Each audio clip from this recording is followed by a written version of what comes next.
This isn't, as far as I'm aware, a media studies debate on proprietors and their influence over the press. This is about state ownership, and that was what we voted on. It's not about whether Rupert Murdoch has an undue influence. The Noble Lord, Lord Robertson of Port Ellen, earlier explained the process through which he concluded, "I've changed my mind." But as far as I'm concerned, he hasn't changed anyone else's. And nobody even asked whether we changed our mind.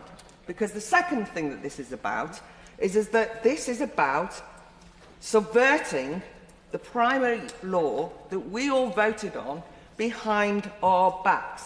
It's been deliberately reversed, a decision that we made. And everybody might have changed their minds, but that's not the point. The way that that has to be dealt with, if you're going to think about the Constitution, is to bring it back as a debate. If it wasn't for the fatal motions, we wouldn't even be having this debate.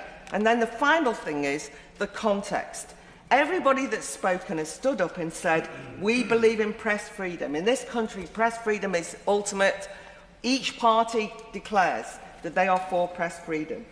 Can I just remind you of the context? I am still in shock at the revelations about the super-injunction brought out by leading members of both parties, or brought out by one party, supported then by the other party, that has actually completely slapped press freedom across the face in relation to the Afghan leak. And the reason I mention that is when people say, can you just trust us, we all believe in press freedom, this is not going to undermine press freedom.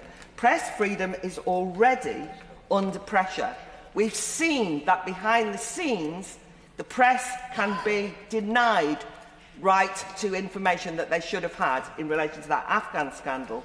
So as far as I'm concerned, in this instance, I will be supporting the fatal motion put forward by the Noble Lord, Lord Fox, not necessarily for all the reasons that have been indicated by all of the speakers from the Liberal Democrats, but because I actually think we have to show that press freedom and parliamentary procedures cannot be subverted behind our backs.